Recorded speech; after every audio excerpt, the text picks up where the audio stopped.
Hello everyone. আজি আমি বহুত দিনৰ পিছত আকৌ আহিলোঁ এই গেমটো খেলিবলৈ। মাজতে কিবা অসুবিধাৰ কাৰণে দুটা ৰবিবাৰ আমি গেমটো খেলিব পৰা নাছিলোঁ। আজি ওলাই আহিছোঁ। আজি চাওঁ কাক লগ পাওঁ আমি।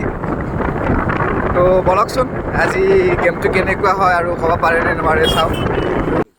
লকচোন তেল অকণমান খুৱাই লওঁ। কিমান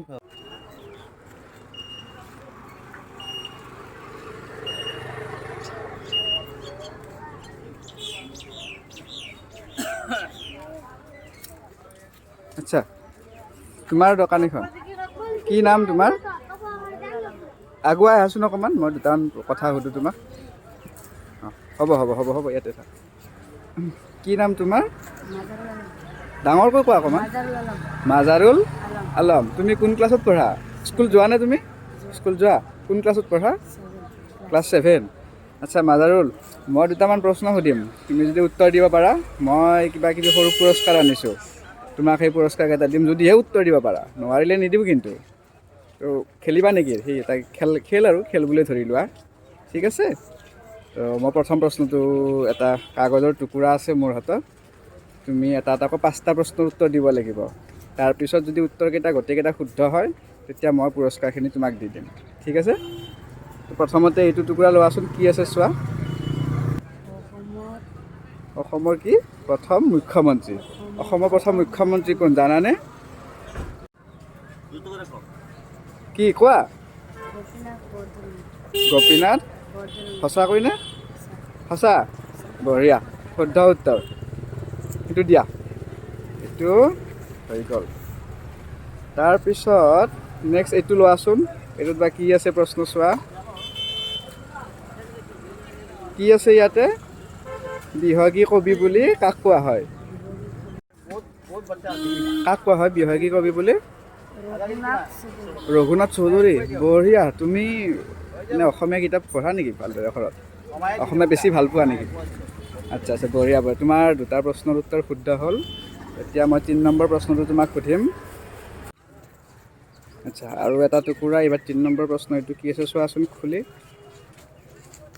কি আছে? অসম সাহিত্য সভাৰ প্ৰথম সভাপতি। অসম সাহিত্য সভাৰ প্ৰথম সভাপতি কোন? কি কোৱা? পাৰিবানে? পদ্মনাথ গোহাঁই বৰুৱা। চিয়'ৰ? বঢ়িয়া দেই, তোমাৰ 3টা প্ৰশ্ন শুদ্ধ হ'ল। এইবাৰ 4 নম্বৰ প্ৰশ্নটো, সেইটো দিয়া মোক। আচ্ছা, আৰু এইটো চোৱাচোন, এইটো কি প্ৰশ্ন আছে ইয়াতে? কি প্ৰশ্ন? পৃথিৱীৰ আটাইতকৈ সৰু আৰু ডাঙৰ নদী দ্বীপটো জানানে? সৰু আৰু সৰুটো কি?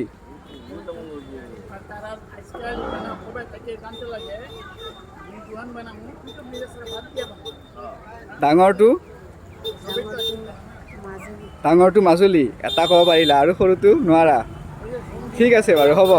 বঢ়িয়া তথাপিও মানে ভাল পাইছোঁ মই। তুমি দোকানো চলাই আছা, নিজৰ ঘৰতো চাইছা, তুমি পঢ়িছাও, বহুত ভাল কথা। হ'ব, একো নহয়। মই লাষ্ট প্ৰশ্ন, এইটো যদি উত্তৰ দিব পাৰা তেতিয়াহ'লে মই পুৰস্কাৰখিনি তোমাক দিম। আচ্ছা মেজাৰুল, লাষ্ট প্ৰশ্ন এইটো চোৱাচোন কি আছে।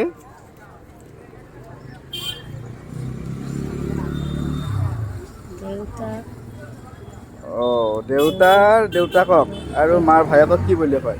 আচ্ছা, দেউতাৰ দেউতাকক কি বুলি কয়? ডাঙৰকৈ ক'বা। দাদা মানে ককা, আমি ককা বুলি কওঁ, ঠিক আছে। আৰু মাৰ ভায়েকক কি বুলি কয়? মামা। বঢ়িয়া, তুমি 5টা প্ৰশ্নৰ প্ৰায় 5টাই শুদ্ধ। তুমি জাষ্ট সৰু নদীদ্বীপটো তুমি ক'ব নোৱাৰিলা, সৰুটো মই কৈ দিছোঁ। সেইটো উমানন্দ, পৃথিৱীৰ ভিতৰত সৰু নদীদ্বীপ উমানন্দ, আৰু সেইটো ক'ত আছে? গুৱাহাটীত আছে, ঠিক আছে? বঢ়িয়া। এতিয়া মই তোমালৈ নহয়, একচুৱেলি মই ওলাই আহিছিলোঁ পুৰস্কাৰ লৈ। যে কোনোবা এজন ল'ৰা বা ছোৱালীক সুধিম চৰকাৰী স্কুলৰ, যদি উত্তৰকেইটা দিব পাৰে মই পুৰস্কাৰটো দি মই গুচি যাম। তেতিয়া তোমাক পালোঁ, যিহেতু তোমাক দেখিলোঁ দূৰৰ পৰাই, তো তোমাকে মই এতিয়া উত্তৰকেইটা দিব পৰাই তোমাক পুৰস্কাৰখিনি মই দিম। ভাল লাগিছেনে গেমটো খেলি? ভাল লাগিছে? পঢ়িবা ভালদৰে। এইখিনি পুৰস্কাৰ মই তোমাক দিলোঁ। কেনে লাগিছে খেলি? ভাল লাগিছেনে? ঠিক আছে, পিছত আকৌ লগ পাম। মই কেতিয়াবা ৰবিবাৰে বজাৰত আহিলে মই কিন্তু সুধিম তোমাৰ কথা, হ'বনে? ঠিক আছে দিয়ক।